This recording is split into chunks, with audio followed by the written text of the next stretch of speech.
he would spend time with the engineers and make sure they picked out the lowest grade hills. He personally supervised the building of materials to make sure they got the highest quality rails and ties for the lowest cost. So what happened to Hill's Folly? Well, from day one, when it was completed, he made a profit. He ran circles around the 3 government finance lines because his operating expenses were so much lower.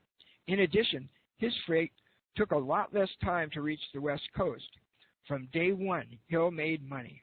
From day one, the government subsidized transcontinental railroads never, ever turned a profit.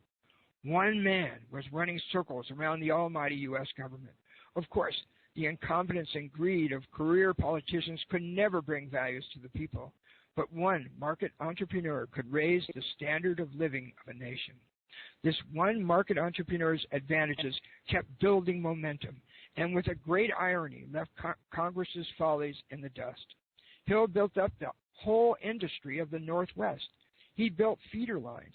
For example, if copper were found 100 miles north, he would build a feeder line, move in a copper company so they could start mining and shipping the copper over his line. If lumber were discovered up in the mountains, he would build feeder line up there, move in a lumber company, and they would start shipping the lumber over his lines. If there was a good clearing for cattle ranching a few miles south, he would build a feeder line. Railroads discovered that feeder lines became a main source of profit. But consider Congress's lines built for politicians' own glory and self-worth. Because those railroads were receiving their money from the government, they would have to get Congress's permission to build a feeder line. Well, of course, everyone knows what happens when the government has to make a decision.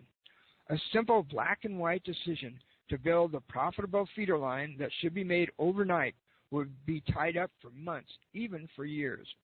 All the incompetent congressmen would get up and debate over it to get in the spotlight and appear needed and important. They cared only about themselves, not about what was best for America. So Hill's Railroad ran circles around the 3 government-financed railroads from day one.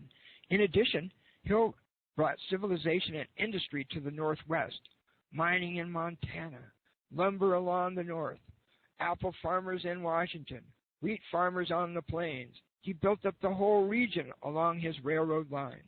Once Hill completed his line to the West Coast, he did not stop there. He kept reaching out and pushing up standards of living, integrating more and more widely into Neothink itself. Hill started reaching out toward the Orient. What about trade with the Orient? Hill did some calculations. If one major province in China substituted an ounce of rice a day with an ounce of American wheat, that would mean 50 million bushels of American wheat would travel over his railroad to China every year. Think what that would do for his farmers. Now he would make them rich. American farmers exporting huge shipments of wheat to China are a possibility. So Hill sent agents to Japan and China to begin promoting American trade, the same way he had done during the building up of his transcontinental railroad. In the meantime, we had all these political entrepreneurs in Washington, D.C. still running around wondering how to get more government subsidies to line their pockets. Yet one market entrepreneur was creating jobs and dreams by the thousands. Indeed, Hill sent his agents to Japan and China to start promoting American products, and he went out and bought his own steamship line. He raced his ships back and forth between Japan and China and America. Hill built up American trade with Asia the same way that he built up business along his line. He would send products for free to the Japanese and Chinese if they would just try them. If they liked them, they would come back for more, and Hill would build up the business.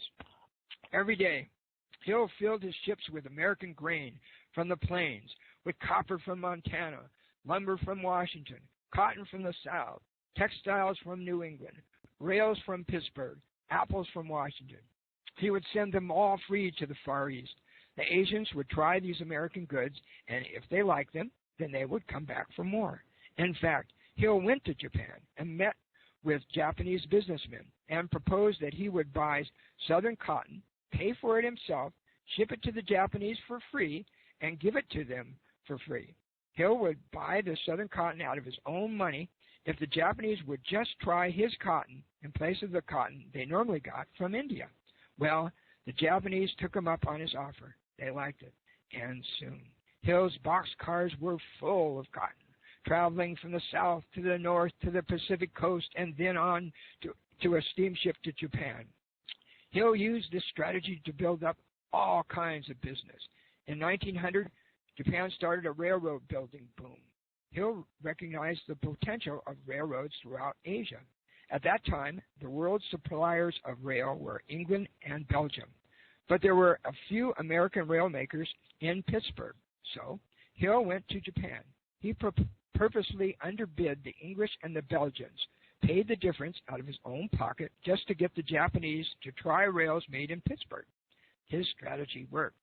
Japan started buying all the rail from Pittsburgh, which built up the fledgling rail industry in America. What happened in the 1890s was nothing short of a miracle. When Hill started his push into Asia, trade with Japan was $7 million a year. 9 years later, with Hill in charge of his American mission into Asia, American trade with Japan alone was $52 million. Thank you, Loren. That was just a dynamic job. James J. Hill is a role model. He is a person who we need to really embrace. Look at his story. Look at his life. Look what the government has done for him and to him, and what has really shortchanged all of us moving forward. But we're going to make the change. We're going to make the improvement.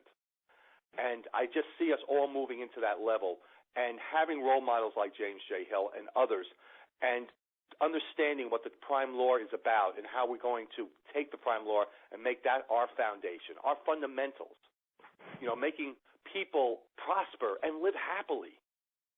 And that's what we're supposed to do, and that's what we are going to do. And I want to thank everybody for listening this evening and our speakers.